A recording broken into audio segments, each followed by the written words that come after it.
Fala pessoal, beleza? E aí, o cristão pode ou não ser político? Rafael Cruz.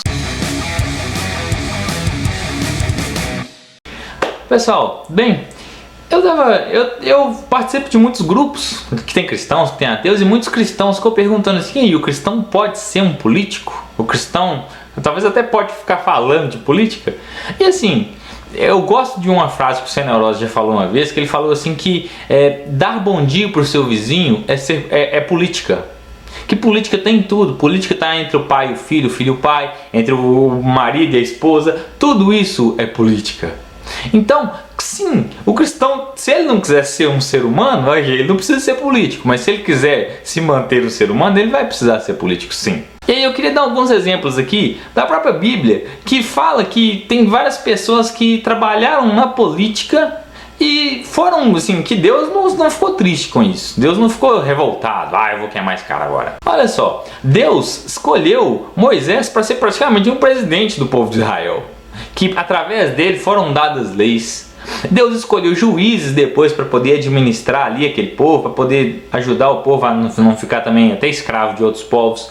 Deus escolheu reis. Por exemplo, Deus escolheu Saul. Deus escolheu Davi. Deus escolheu ele, sim.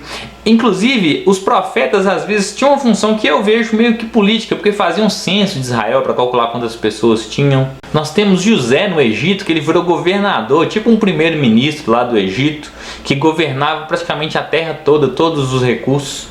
A gente tem Daniel na Babilônia, que ele também teve um papel político importante. Inclusive, as pessoas fizeram um motim lá para dar tipo um golpe. O golpe é o golpe. Tinha um Temer lá. Tô zoando, viu, gente? Não tô falando que impeachment é golpe, não.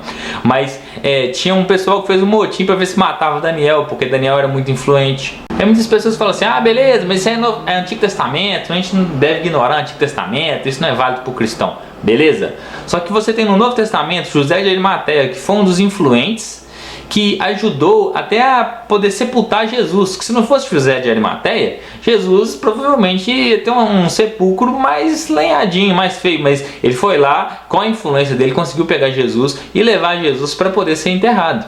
Enterrado assim, né? Ele foi colocado no sepulcro. Então assim, tranquilamente um cristão pode ser político. Sabe qual que é o problema que eu vejo? É o cristão ser o político da igreja. Como assim o político da igreja?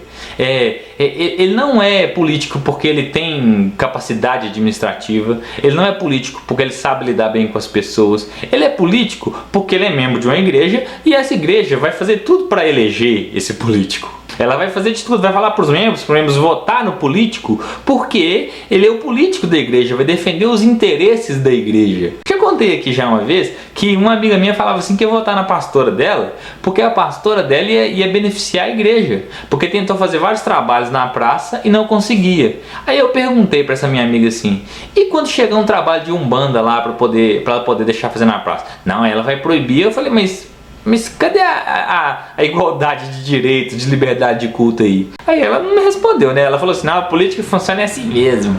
É mais ou menos cada um por si. E aí, assim, muitas vezes a pessoa, o cara, eu sou de igreja, eu já vi várias pessoas indo em igrejas e falando para votar nelas, porque ela era irmã, porque ela ia defender interesse de igreja, e não porque ela tinha capacidade administrativa boa, porque ela era um ser humano bom, porque ela sabia de economia, porque ela tinha uma visão boa, conseguiria fazer o lugar, a prefeitura, o estado progredir. Não, ele queria ser votado porque ele era o irmão da igreja e ia beneficiar a igreja. E uma coisa que eu não concordo é colocar campanhas eleitorais dentro de igrejas.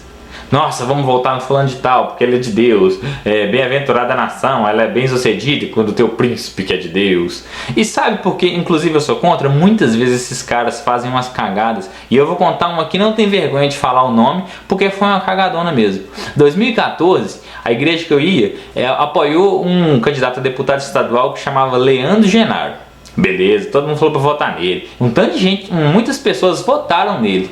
Se eu não me engano, no ano passado, aqui na Câmara dos Deputados de Minas Gerais, teve uma votação para aprovar o seguinte: antigamente os deputados que moravam em BH e trabalhavam na Câmara tinham um auxílio moradia que era para pessoas que normalmente assim não moravam em BH e precisavam pagar uma moradia. Só que todos os deputados ganhavam esse auxílio, mesmo os que moravam aqui. Aí eles foram e cortaram isso. Aí em 2015 eles votaram para ver se voltava isso. Todo mundo ficou indignado, porque não tinha sentido eles terem esse auxílio se eles moravam aqui em BH. E esse Leandro Genaro votou, na primeira votação, ele votou a favor. E aí o pessoal começou a brigar, a postar no Facebook, a reclamar com ele e tal. Eu reclamei com os pastores da igreja mesmo que estavam falando para votar nele, porque era uma safadeza isso. Aí acabou que deve ter chegado nele, porque aí na segunda votação, que era para valer mesmo, aí ele votou contra. Mas você vê que o importante não é ser preparado, não é ter consciência, não é ter uma visão para a sociedade, é ser da igreja. Então o problema não é um cristão ser um político, não é um cristão falar de política. O problema é ele ser eleito porque ele é cristão e sair fazendo um tanto de cagada e começar a administrar pensando no grupo dele. O político não tem que pensar só no grupo dele, o político tem que pensar no todo. Então, esse que é o problema, beleza? Vídeo simples, só para dar essa opinião mesmo. Valeu, obrigado, um abraço.